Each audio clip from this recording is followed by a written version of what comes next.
नमस्कार दोस्तों। भाई डीजल पेट्रोल से सस्ता है, डीजल वाली गाड़ी ले लो। एक समय में ऐसा दौर चलता था। आज क्या हो चुका है, आपने खबर पढ़ी होगी, दिल्ली से खबर आई है और भी राज्यों से खबर आई है कि जो डीजल का प्राइस है वो पेट्रोल के प्राइस से ज़्यादा हो गया है। तो भाई क्या इसके रीज़न है कि भारत में जो डीजल और पेट्रोल के प्राइस हैं वो धड़ल्ले से बढ़ते जा रहे हैं? क्या इसके पीछे कारण है वो इस वीडियो में हम जानेंगे। तो चलिए इस वीडियो को शुरू करते हैं और जानते हैं। तो दोस्तों सबसे पहले हम बात करते हैं, आपने मार्च अप्रैल में खबर पढ़ी होगी कि क्रूड ऑयल का प्राइस जीरो से भी नीचे आ गया था, यानी कि जो प्रति बैरल क्रूड ऑयल का प्राइस था वो नेगेटिव में आ गया था, नेगेटिव डॉलर में आ गया था। वो क्यों आया था? तो उस समय आप जानते हैं पूरे वर्ल्ड में लॉकडाउन चल रहा था, जो इंडस्ट्रियल जितनी भी गतिविधियां थी सारी बंद थी, जिसकी वजह से जो डिमांड थी वो ऑयल की वो डिक्रीज हो गई थी और कंपनियों की जो है स्टोरेज कैपेसिटी फुल हो गई थी। अब जो कंपनियां प्रोडक्शन कर रही थी उनके पास स्टोर करने के लिए जगह नहीं थी, जिसकी वजह से जो है ऑयल प्राइसेस थे, जो उस समय क्रूड ऑयल प्राइसेस है वो प्रति बैरल नेगेटिव में आ गए थे। ठीक है, अब आप कहोगे सर यदि ऐसा आया है तो इंडिया के अंदर तो उस समय जो ऑयल और डीजल के प्राइस थे वो तो फिर भी बढ़ रहे थे, ऐसा क्यों?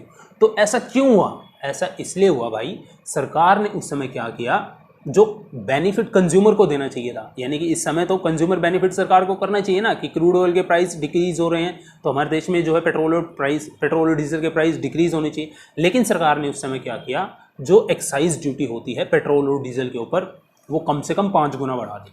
कहने का मतलब ये कि पहले जो आपकी एक्साइज ड्यूटी 2 से लेकर 3 रुपये प्रति लीटर पेट्रोल और डीजल पे होती थी, 6 मई को सरकार ने एक डिसीजन लिया कि जो एक्साइज ड्यूटी है पेट्रोल के ऊपर वो 10 रुपये और पेट्रोल के ऊपर 10 रुपये और डीजल के ऊपर 13 रुपये प्रति लीटर सरकार ने बढ़ा दी। ये क्यों बढ़ाई सरकार ने? क्योंकि लॉकडाउन का समय हमारे देश के अंदर चल रहा था और सरकार को चाहिए था रिवेन्यू।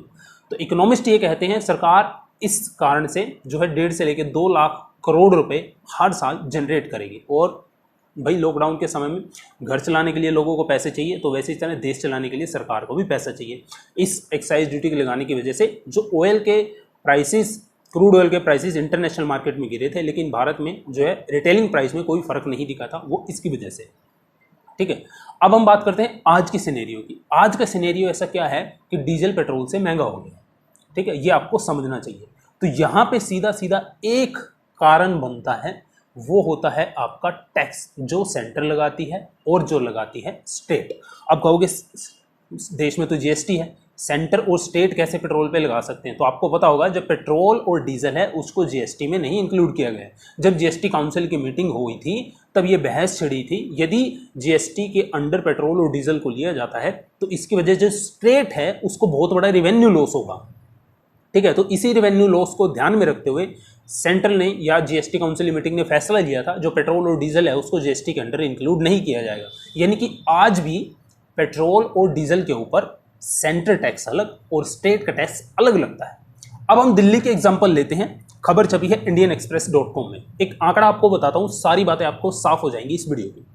तो यहां पे लिखा है आज दिल्ली के अंदर, ठीक है, जो प्राइस है डीजल का वो डीजल का पेट्रोल से ज़्यादा हो गया है। ठीक है, पेट्रोल का जो प्राइस है, ठीक है, यहाँ पे हम पेट्रोल के प्राइस की बात कर रहे हैं। पेट्रोल का जितना प्राइस है ना उसमें से 50.69 यानी कि 80 रुपये मान लीजिए आपका पेट्रोल का प्राइस आज दिल्ली में है, तो उसमें से 51 रुपये, 80 में से 51 रुपये टैक्स में जाता है। 51 रुपये में से यहाँ पे जो फिगर है वो 50.69 है, तो मैं इसको राउंड अप करके 51 ले रहा हूँ। ठीक है, तो 51 रुपीज़ में से 64% तो टैक्स ही हो गया वही आपका 80 रुपये में से।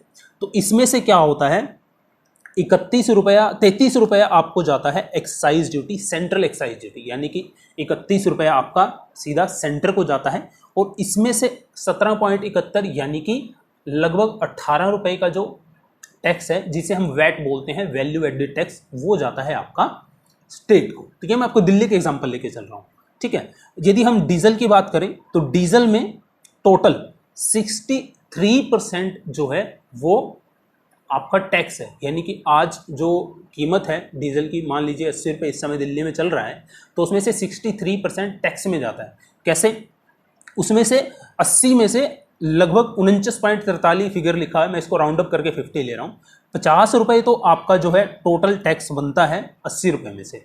50 रुपये में से 32 रुपये तो जाता है सेंटर को और 17.60 लगभग 18 रुपये वैल्यू एडेड टैक्स यानी कि वैट जाता है स्टेट को। तो भाई कीमत 80 रुपये है, टैक्स लग रहा है 50 रुपये, यानी कि जो पेट्रोल और डीजल की विदाउट टैक्स की कीमत यदि हम इंक्लूड करें तो वो 30 रुपये निकल कर आती है, 30 रुपये से नीचे निकल कर आती है प्रति लीटर। ठीक है, तो यहाँ पे एक सीधा सीधा जो सबसे बड़ा कारण बनता है वो है वैट और सेंट्रल एक्साइज टैक्स। ठीक है, तो ये स्टेट टू स्टेट वेरी करता है। अब कोई स्टेट जो है पेट्रोल के ऊपर डीजल के ऊपर वैट अलग लगाता है, एक स्टेट में वैल्यू अलग मिलेगी, दूसरे स्टेट में वैल्यू अलग मिलेगी। लेकिन आज की तुलना में यदि हम बात करें, दिल्ली के अंदर जो वैट है, ठीक है, डीजल और पेट्रोल के ऊपर, अभी सरकार ने घोषणा की थी इसके ऊपर कि डीजल और प्राइस के ऊपर जो वैट लगने वाला है दिल्ली के अंदर वो बढ़ा दिया गया था। ठीक है, किसी समय जो है वैट होता था इसके ऊपर, पेट्रोल के ऊपर और डीजल के ऊपर, ठीक है, वो कम होता था। ठीक है, लेकिन अब सरकार ने उसको, दिल्ली सरकार ने जो है निर्णय लिया था, जो वैट था डीजल और पेट्रोल के ऊपर उसको बढ़ा दिया था, जिसकी वजह से क्या हुआ आपका, आज के समय में जो डीजल है वो पेट्रोल से महंगा हो गया। यदि अब हम इसको सम अप करते हैं, यदि हम आपको ऐसे लिखना पड़ जाए या कहीं पे ऐसी कोई चीज़ एक्सप्लेन आपको करनी पड़ जाए, कहीं पे किसी क्वेश्चन का आंसर आपको जनरल स्टडी में लिखना पड़ जाए कि कौन कौन से फैक्टर हैं जिनकी वजह से इंटरनेशनल रिटेलिंग प्राइस जो ऑयल के होते हैं वो इंक्रीज़ और डिक्रीज़ होते हैं, तो सबसे पहला पॉइंट आपको लिखना है इंटरनेशनल मार्केट में जो क्रूड ऑयल का प्राइस होता है वो। ठीक है, तो यदि क्रूड ऑयल का प्राइस इंक्रीज़ होगा तो जनरली सी बात है जो पेट्रोल और डीजल के प्राइस इंक्रीज़ होंगे। यदि क्रूड ऑयल का प्राइस इंटरनेशनल मार्केट में डिक्रीज़ होगा तो हमारे देश में भी प्राइस डिक्रीज़ होगा। दूसरा पॉइंट आपको क्या लिखना है, करेंसी एक्सचेंज वैल्यू। मतलब भाई आप 80% से ज़्यादा तो इंपोर्ट कर रहे हैं, तो जाहिर सी बात आपको पैसा जो है डॉलर में देना पड़ेगा, क्योंकि बाहर के देश में जो ट्रेड करोगे तो पैसा आप रुपए में तो लौटा नहीं सकते ना, कीमत दे नहीं सकते, तो आपको डॉलर पे करना पड़ेगा। डॉलर आपको पे करना पड़ेगा तो उस समय ये स्थिति देखनी पड़ेगी कि जो भारत का रुपया है वो डॉलर के मुकाबले मजबूत है या फिर गिरावट में चल रहा है। गिरावट में चल रहा है तो आपको जो है ज़्यादा रुपया लेना, ज़्यादा रुपये से डॉलर खरीदना पड़ेगा और इंटरनेशनल मार्केट में डॉलर पे करना पड़ेगा। यदि रुपया मजबूत चल रहा है तो आपको जो है कम रुपए में डॉलर खरीदना पड़ेगा और इंटरनेशनल मार्केट में पे करना पड़ेगा। तो ये एक फैक्टर बन जाता है प्राइस इंक्रीज और डिक्रीज का। तीसरा रीज़न आपको क्या लिखना पड़ सकता है, एक्सप्लेन करना पड़ सकता है, वो है आपका सरकार की ड्यूटी। तो कोई भी चीज़ सामान हम मंगवाते हैं, ठीक है, सरकार उसके ऊपर ड्यूटी लगाती है, ठीक है, एक्साइज ड्यूटी। तो आप सीधा सीधा वो कारण लिख सकते हैं। ठीक है, अब अभी मैंने आपको एग्जांपल दिया था। फिर इसके बाद ये हम बात करते हैं स्टेट लेवल पे। स्टेट लेवल पे आप देखते हैं वैट लगता है, वैल्यू एडिड टैक्स आज भी जीएसटी के अंदर इंक्लूड नहीं है ऑयल की कीमतें। सो स्टेट टू स्टेट जो है आपका वैट वेरी करता है और सरकार विभिन्न प्रकार के सेस भी पेट्रोल पे लगाती है, इंफ्रास्ट्रक्चर सेस हो गया, रोड टैक्स हो गया, कुछ भी वगैरह जो भी लगाती है। तो ये सारे रीज़न बन जाते हैं ऑयल प्राइसेस के इंक्रीज और डिक्रीज भारत के अंदर। सो कैसा आपको ये वीडियो लगा, आपको पता चल गया होगा कि जो आपका डीजल है वो पेट्रोल से महंगा क्यों चल रहा है। तो शुक्रिया इस वीडियो को देखने के लिए, मिलता हूँ आपसे नेक्स्ट वीडियो में नए टॉपिक के साथ, तब तक के लिए अलविदा।